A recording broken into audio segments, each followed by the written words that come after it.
अध्याय 2 गीता का सार। संजय ने कहा, करुणा से व्याप्त शोकयुक्त अश्रुपूरित नेत्रों वाले अर्जुन को देखकर मधुसूदन कृष्ण ने ये शब्द कहे। श्री भगवान ने कहा, हे अर्जुन, तुम्हारे मन में यह कलमश आया कैसे?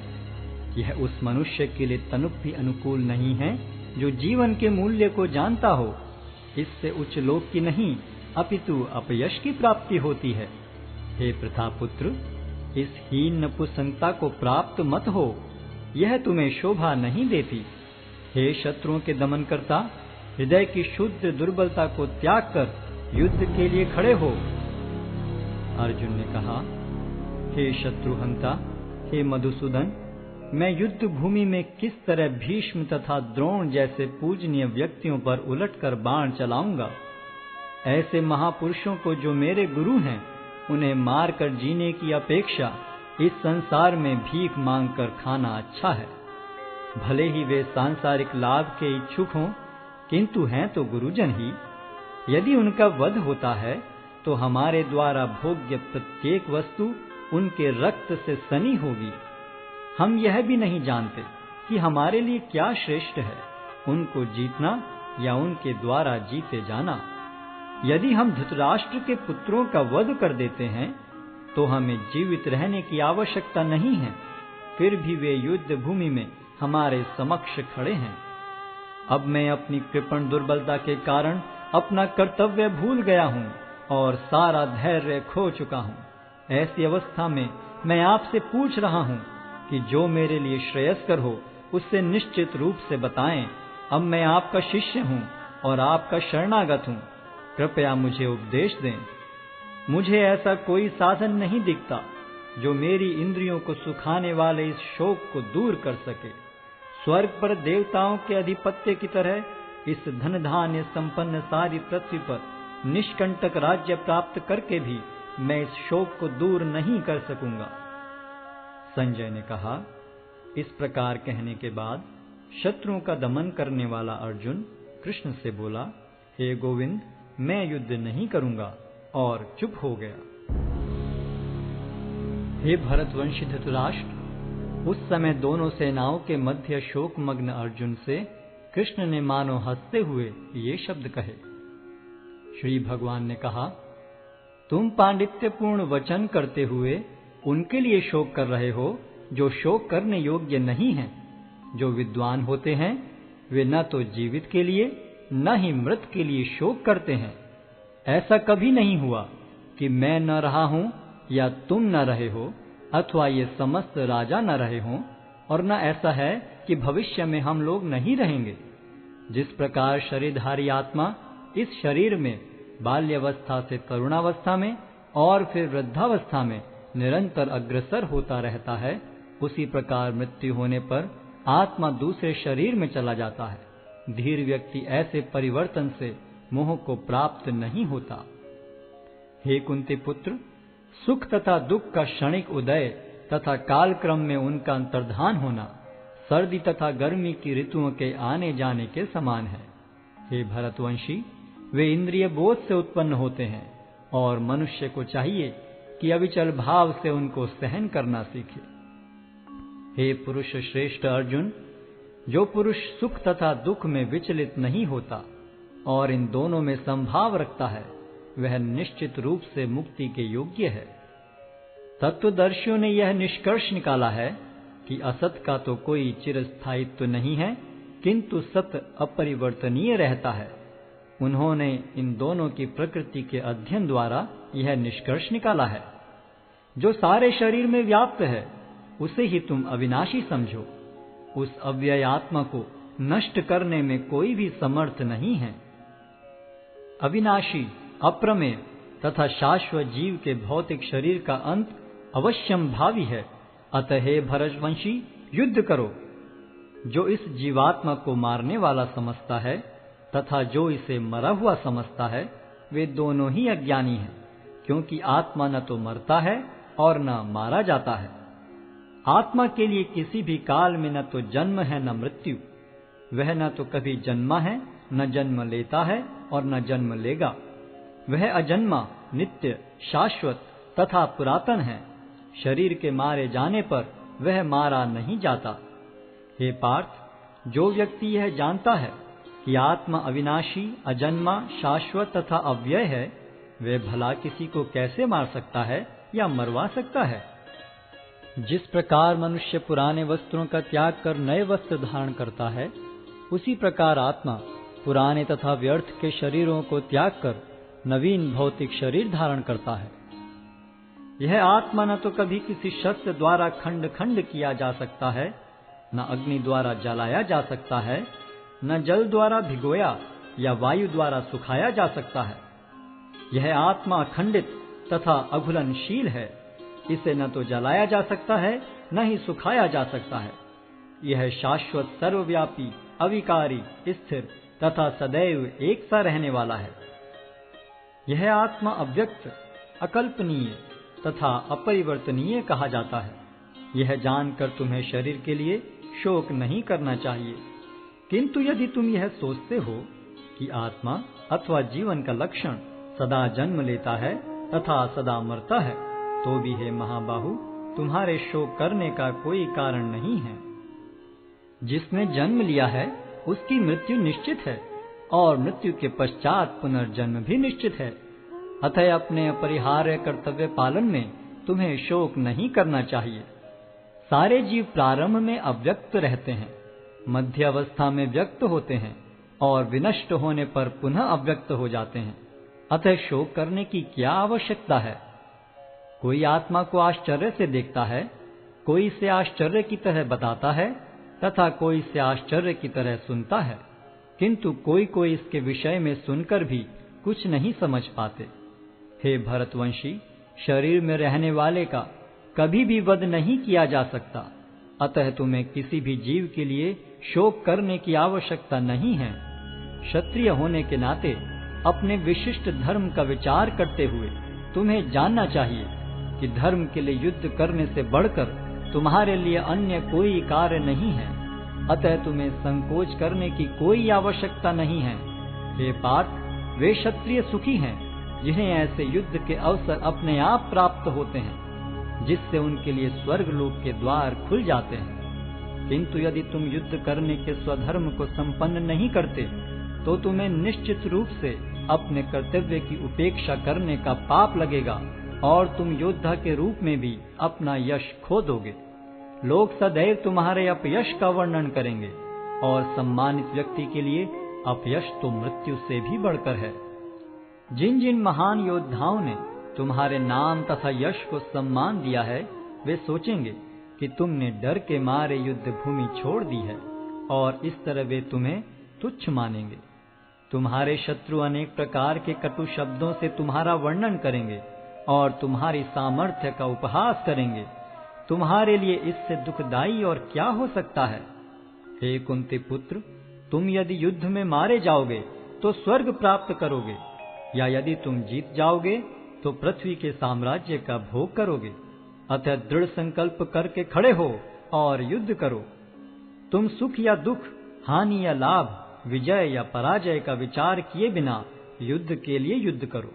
ऐसा करने पर तुम्हें कोई पाप नहीं लगेगा। यहाँ मैंने वैश्लेषिक अध्ययन द्वारा इस ज्ञान का वर्णन किया है। अब निष्काम भाव से कर्म करना बता रहा हूँ, उसे सुनो। हे प्रतापपुत्र, तुम यदि ऐसे ज्ञान से कर्म करोगे तो तुम कर्मों के बंधन से अपने को मुक्त कर सकते हो। इस प्रयास में न तो हानि होती है न ही ह्रास, अपितु इस पथ पर की गई अल्प प्रगति भी महान भय से रक्षा कर सकती है। जो इस मार्ग पर चलते हैं वे प्रयोजन में दृढ़ रहते हैं और उनका लक्ष्य भी एक होता है।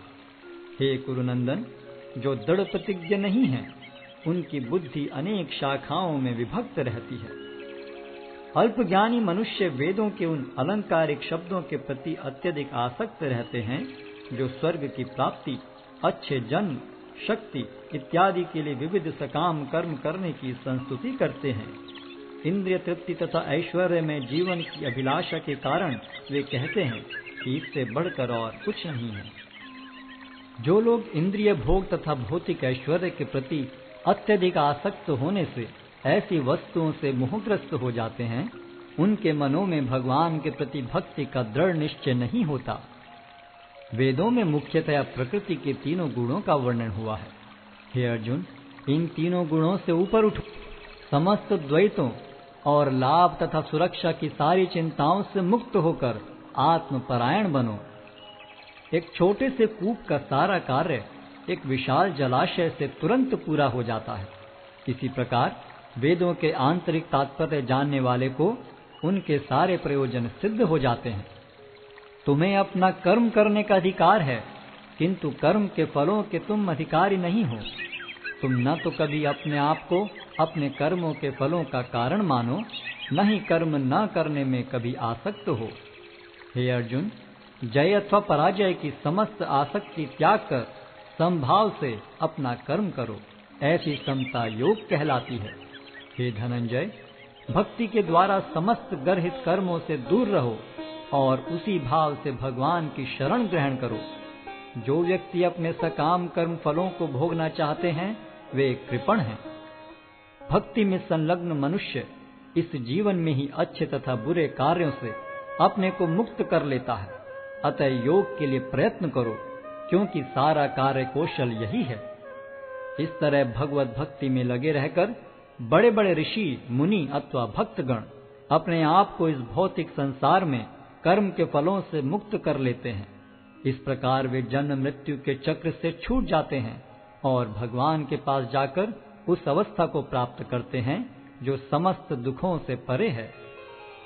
जब तुम्हारी बुद्धि मोह रूपी सघन वन को पार कर जाएगी, तो तुम सुने हुए तथा सुनने योग्य सब के प्रति अन्य मनस्क हो जाओगे।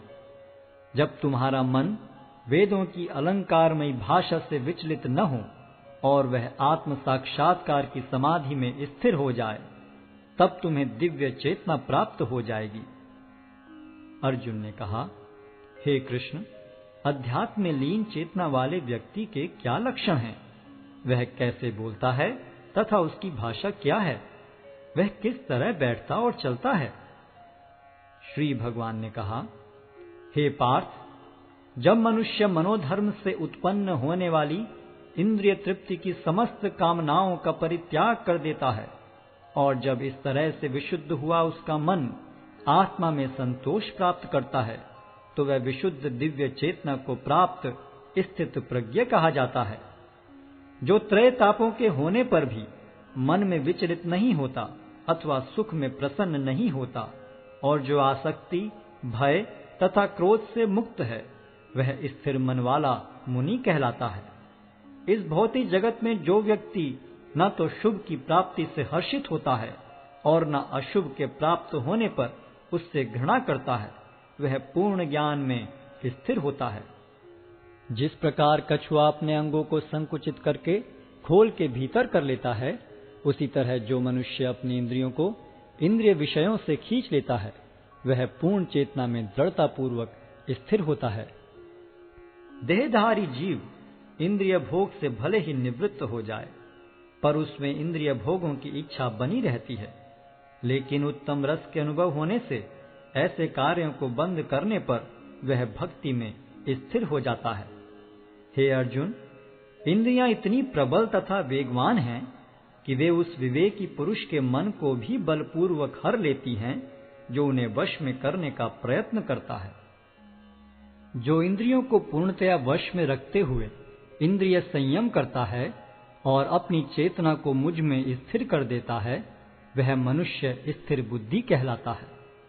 इंद्रिय विषयों का चिंतन करते हुए मनुष्य की उनमें आसक्ति उत्पन्न हो जाती है और ऐसी आसक्ति से काम उत्पन्न होता है और फिर काम से क्रोध प्रकट होता है। क्रोध से पूर्ण मोह उत्पन्न होता है और मोह से स्मरण शक्ति का विभ्रम हो जाता है। जब स्मरण शक्ति भ्रमित हो जाती है तो बुद्धि नष्ट हो जाती है और बुद्धि नष्ट होने पर मनुष्य भवकूप में पुनः गिर जाता है। किंतु समस्त राग तथा द्वेष से मुक्त एवं अपनी इंद्रियों को संयम द्वारा वश में करने में समर्थ व्यक्ति भगवान की पूर्ण कृपा प्राप्त कर सकता है। इस प्रकार से कृष्ण भावनामृत में तुष्ट व्यक्ति के लिए संसार के तीनों ताप नष्ट हो जाते हैं और ऐसी तुष्ट चेतना होने पर उसकी बुद्धि शीघ्र ही स्थिर हो जाती है। जो कृष्ण भावनामृत में परमेश्वर से संबंधित नहीं है, उनकी न तो बुद्धि दिव्य होती है और न ही मन स्थिर होता है।